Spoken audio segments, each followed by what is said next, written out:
जय भीम साथियों।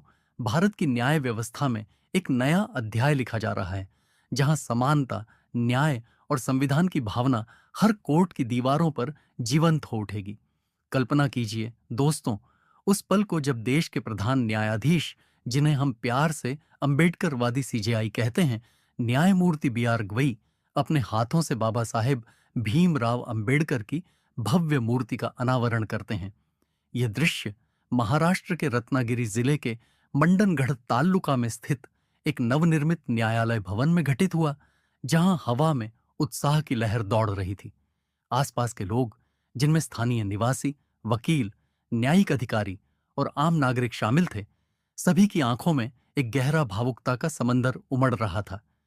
यह सिर्फ एक मूर्ति का अनावरण नहीं था, बल्कि यह उस सपने का साकार होना था जो बाबा साहेब ने देखा था। एक ऐसा भारत जहां हर व्यक्ति को न्याय मिले, बिना किसी भेदभाव के। न्यायमूर्ति बी आर गवई, जो स्वयं दलित समुदाय से आते हैं और बाबा साहेब के विचारों से गहराई से प्रेरित हैं, ने इस अवसर पर एक ऐसा संकल्प लिया जो पूरे देश को झकझोर देगा। उन्होंने घोषणा की कि अब देश के हर राज्य के कोर्ट में, चाहे वह जिला स्तर का हो या हाई कोर्ट, बाबा साहेब की मूर्ति स्थापित की जाएगी। यह संकल्प सिर्फ शब्दों का खेल नहीं है, बल्कि यह एक भावनात्मक प्रतिबद्धता है जो न्यायपालिका को और अधिक समावेशी बनाने की दिशा में एक कदम है। सोचिए उन लाखों लोगों की भावनाओं को जो बाबा साहेब को अपना आदर्श मानते हैं, जब वे कोर्ट में प्रवेश करेंगे और वहां बाबा साहेब की मूर्ति उन्हें न्याय की याद दिलाएगी। यह मूर्ति न केवल एक प्रतीक होगी, बल्कि एक जीवंत संदेश होगी कि संविधान की रक्षा हर किसी का कर्तव्य है। गवई साहब ने इसकी शुरुआत मंडनगढ़ से की, जहां उन्होंने मूर्ति का अनावरण किया और कहा कि यह भवन उस इलाके में स्थित है जहां बाबा साहेब का पैतृक गांव अंबावड़े भी शामिल है। यह कितना भावुक पल रहा होगा जब प्रधान न्यायाधीश ने खुद को उस भूमि से जुड़ा महसूस किया जहां से बाबा साहेब की जड़ें निकलीं। इस अनावरण के दौरान गवई साहब की आंखों में एक चमक थी जो बताती थी कि वे न केवल एक न्यायाधीश हैं, बल्कि एक योद्धा हैं जो संविधान की रक्षा के लिए प्रतिबद्ध हैं। उन्होंने साफ शब्दों में चेतावनी दी उन लोगों को जो हिंदू राष्ट्र का सपना देख रहे हैं, जो संविधान को खत्म करने की बातें करते हैं, और विशेष रूप से उनको जो बाबा साहेब को संविधान का निर्माता मानने से इनकार करते हैं। उनकी आवाज में एक गहरा दर्द और दृढ़ता थी, जैसे वे कह रहे हों कि यह देश संविधान से ही मजबूत और एकजुट रहेगा। कोई अन्य दस्तावेज नहीं जो इस विविधता भरे राष्ट्र को एक सूत्र में बांध सके। बाबा साहेब द्वारा रचित संविधान ही वह नींव है जो हमें उन पड़ोसी देशों से अलग करता है जहां अशांति का बोलबाला है, जैसे श्रीलंका, बांग्लादेश और नेपाल में हाल के घटनाक्रमों में देखा गया, जहां सरकारें बदलीं और नागरिकों को दंगों, आगजनी की मार झेलनी पड़ी। गवई साहब ने भावुक होकर कहा कि युद्ध और शांति दोनों ही स्थितियों में भारत एकजुट रहा, विकास के पथ पर अग्रसर रहा, यहां तक कि आंतरिक आपातकाल के समय भी हम मजबूत बने रहे। यह सब डॉक्टर भीमराव अंबेडकर के संविधान की बदौलत है। उनकी ये बातें सुनकर वह के लोगों के दिलों में एक आग सी जल उठी, एक ऐसा जज्बा जो कहता है कि संविधान की रक्षा हमारी जिम्मेदारी है। गवई साहब का कार्यकाल अब समाप्ति की ओर है। वे 23 नवंबर को सेवानिवृत्त हो रहे हैं और उनके पास बहुत कम समय बचा है। लेकिन इस सीमित समय में वे जो कर रहे हैं वह इतिहास रच रहा है। वे चाहते हैं कि संविधान और मजबूत हो, बाबा साहेब का सपना साकार हो और हर नागरिक को संविधान के बारे में जागरूक किया जाए। उनकी इस भावना से प्रेरित होकर पूरे देश में एक लहर दौड़ रही है। मंडनगढ़ के उस न्यायालय भवन का उद्घाटन एक सपने के साकार होने जैसा था। जैसा कि गवई साहब ने खुद कहा, यह भवन 2 वर्षों में बनकर तैयार हुआ और इसमें कोल्हापुर सर्किट बेंच का भी उल्लेख किया गया। उन्होंने महाराष्ट्र सरकार का धन्यवाद किया कि उन्होंने इस परियोजना में तेजी दिखाई। लेकिन उनकी बातें सिर्फ भवनों तक सीमित नहीं थीं। वे न्याय के विकेंद्रीकरण की वकालत कर रहे थे।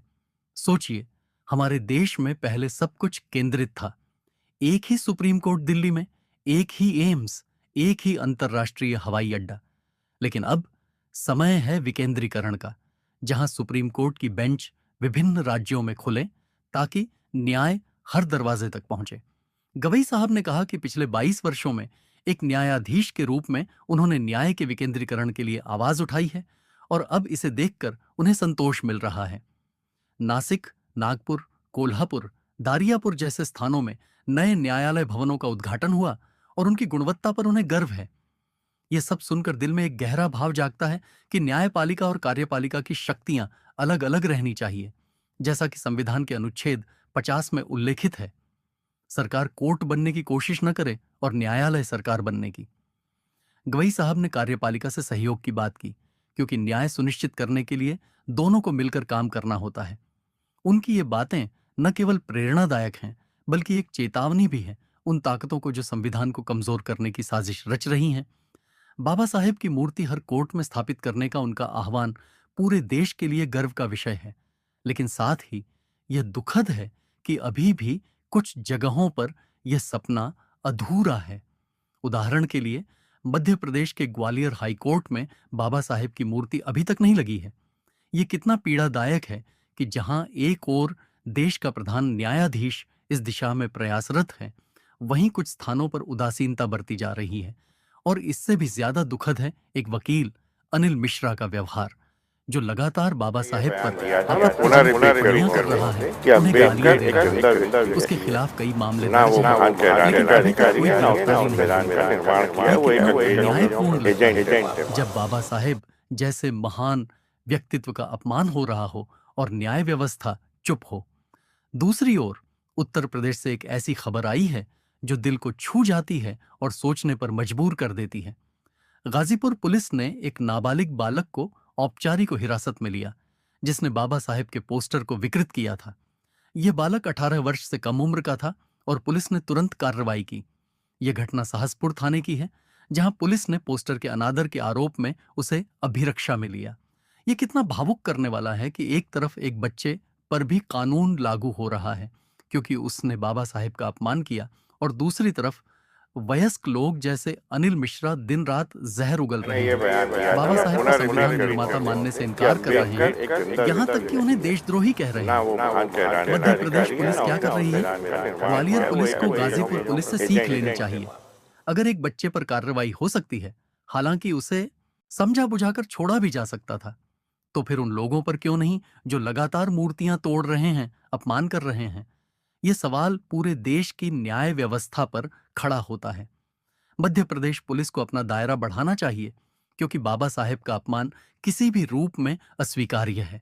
इस वीडियो को ज्यादा से ज्यादा शेयर करें, चैनल को हमारे सब्सक्राइब करें, कमेंट में अपनी राय जरूर बताएं। धन्यवाद।